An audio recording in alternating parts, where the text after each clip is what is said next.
फिर सब वापस अगर हम आएँ कि अफ़गानिस्तान की सरजमीन से सिर्फ पाकिस्तान के लिए चैलेंजेस नहीं पैदा हो रहे, ये वाक़या ताजिकिस्तान से भी साबित हो गया और उधर वाशिंगटन में जो अटैक हुआ है उसके ताने बाने, उसके मामलात अफ़गानिस्तान से जिस तरह मिलते हैं वो बहुत हैरान कुन है। जिसके बाद प्रेसिडेंट ट्रंप को एक मौका मिल गया कि उन्होंने कहा कि माइग्रेशन को बंद करने जा रहे हैं, पॉज लेने जा रहे हैं। मुख्तलिफ ममालिक का उन्होंने बताया, थर्ड वर्ल्ड कंट्रीज 19 ममालिक जी उनकी लिस्ट हाँ जी सामने आई है, उसमें पाकिस्तान तो नहीं लेकिन अफ़गानिस्तान है। तो सिट साहब, कुछ लोग इसे फॉल्स फ्लैग भी कह रहे हैं कि एक बहाना दरकार था, कुछ लोग इसमें अफगानिस्तान की तरफ भी इशारे कर रहे हैं कि पाकिस्तान के मौक़िफ़ को तक़वियत मिली इंटरनेशनल लेवल। देखिए, दो इश्यूज़ हैं। एक इशू ये है कि एक एक्स अफगान जो कि जिसने अमेरिका में 2 सोल्जर्स को मारा है, एक वो इशू है जी। कि वो कौन है, क्यों है, उसका क्या नताइज। दूसरा ये है कि अफ़गानिस्तान से ताजिकिस्तान के अंदर चाइनीज़ वर्कर्स के ऊपर अटैक हुई जी, 3 चाइनीज़ वर्कर्स। हाँ। तो 2 सेपरेट इश्यूज हैं। लिंक क्या है?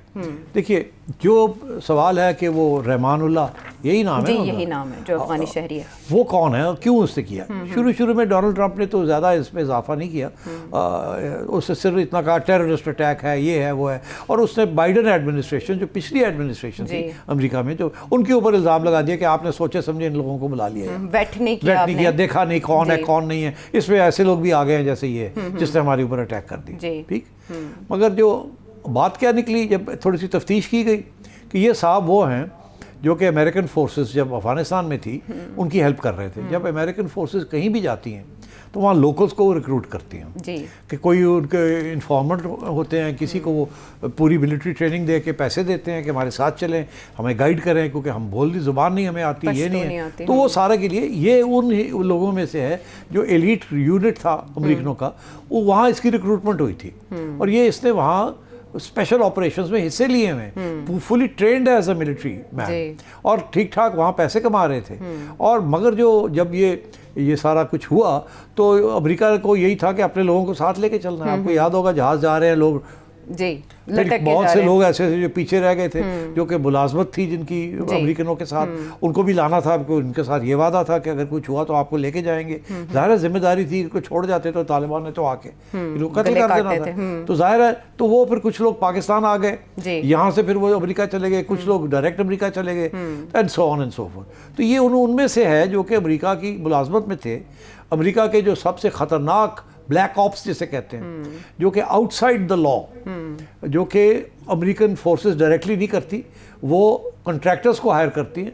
ठीक, उनको कहती है कि जी ये काम आपने करना है, ये काम आपने करना है, ये काम आपने करना है, ये हमारी फोर्सेस नहीं कर सकती, क्योंकि अमेरिकन लॉ कहता है कि आप मर्डर नहीं कर सकते किसी को, ये नहीं कर सकते। अच्छा। कि आप टॉर्चर नहीं कर सकते, मगर आप आउटसाइड है, मगर आपको पैसे हम देंगे।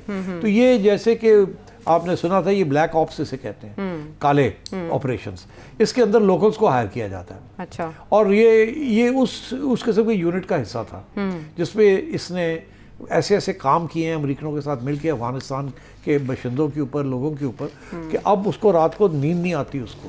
He is mentally deranged. उसको याद आता है कि हम क्या क्या करते रहे, कैसे कत्ल करते रहे, कैसे ब्लैक ऑप्स हमने किए हैं, कैसे हमने कत्लेआम किया वहाँ, जो कि अमेरिकन फोर्सेस डायरेक्टली नहीं कर सकती थी, इनसे करवाया गया है। तो अब ये कहा जा रहा है कि वो मेंटल पेशेंट है। ऐसे और भी बहुत से लोग हैं जिन्होंने अमेरिका की हिमायत की थी, उसके साथ थे, और अमेरिका के ब्लैक ऑपरेशंस के उन्होंने हिस्सा लिया, जो कि मेंटली डिरेंज्ड है।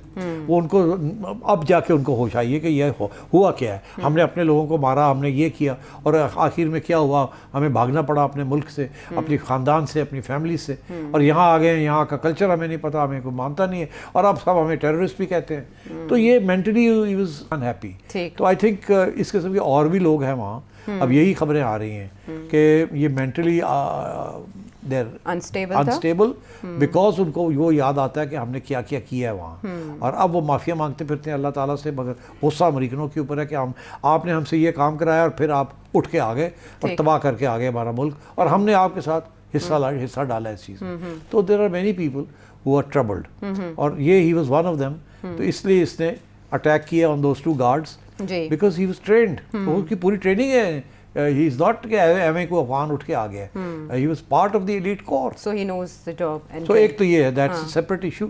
It's not a question of Islamic terrorism. Right. ये this is related directly to Afghanistan and American operations in Afghanistan. Right. अब आइए आपके ये क्या हुआ यहाँ से जो अफगानिस्तान से जो ड्रोन्स और ताजिकिस्तान गए। ताजिकिस्तान, हाँ। देखिए ये इंडिया ने सप्लाई की है ये ड्रोन्स। हाँ, ये इशारा आपने पहले भी किया। बिल्कुल किए हैं और ये अब तालिबान के पास आ गए हैं और वहाँ से आगे भी निकल जाते हैं। वो जैसे है ना, जब कोई एक तालिबान नहीं है दूसरा नहीं है जी। तो मेरा ये ख्याल है कि ये अटैक चाइना के ऊपर जो है ना इज़ वेरी सिग्निफिकेंट, क्योंकि इधर भी चाइना के ऊपर अटैक आ रही है ना जी, पाकिस्तान में भी BLA सिपेक को रोक रहे हैं जी।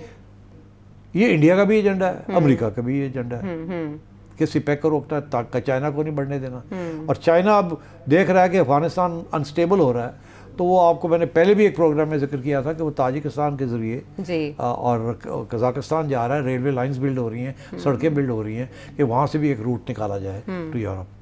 तो ये तो पूरा Chinese advance into Afghanistan and central Asia is very significant. लेकिन ताजिकिस्तान में एक इंडियन एयरबेस का बंद होना ये अभी तो इंडिया इज़ वेरी अपसेट कि वो एयरबेस 30-40 साल से था, वो एयरबेस इंडिया के पास, वहाँ से इंडिया ऑपरेशंस करता था, वो इन्होंने बंद कर दिया ताजिकिस्तान ने। और वो मेरा ख्याल है कि कहने पे किया कि पाकिस्तान ने प्रेशर डाला होगा और भी उन्होंने बंद कर दिया। इंडिया नाराज़ है, वो अफगानिस्तान पाकिस्तान बहुत से उनके असासे जो है वो उड़ गए वहाँ से, तो इसलिए इंडिया वाज आल्सो, उन्होंने भी एक सहाया होगा ये। तो कंस्पिरेसी थ्योरी तो चल रही है, इस किस्म की चीज़ में एविडेंस नहीं मिलती। मगर इंटरेस्टिंग बात यह है कि जो इल्ज़ाम लग रहा है वो तालिबान के ऊपर नहीं लग रहा, वो ईस्ट तुर्किस्तान इस्लामिक मूवमेंट के ऊपर लग रहा है। और क्योंकि वहाँ भी जो घुसपैठिए हैं, वहाँ 4 या 5 किस्म के मुख्तलिफ टेररिस्ट ग्रुप्स बैठे हुए हैं, जो कोई चाइना के खिलाफ है, एक पाकिस्तान के खिलाफ, कोई सबके खिलाफ है जी। ताजिक हुकाम की जानिब से भी इसी बात का, इसी शुबे का इजहार और किया कुछ गया है। कज़ाकिस्तान के खिलाफ भी है, और उन पे अफगान तालिबान की रिट नहीं है और वो तो अफगान तालिबान को उड़ाना चाहते हैं। तो मतलब है वहाँ इस किस्म की सिचुएशन भी है। तो इसलिए I think this is getting to a complicated situation now, और ये सारी एरिया जो है ये डिस्टेबलाइज हो गया और आगे और भी होगा। Unfortunately we are part of this area.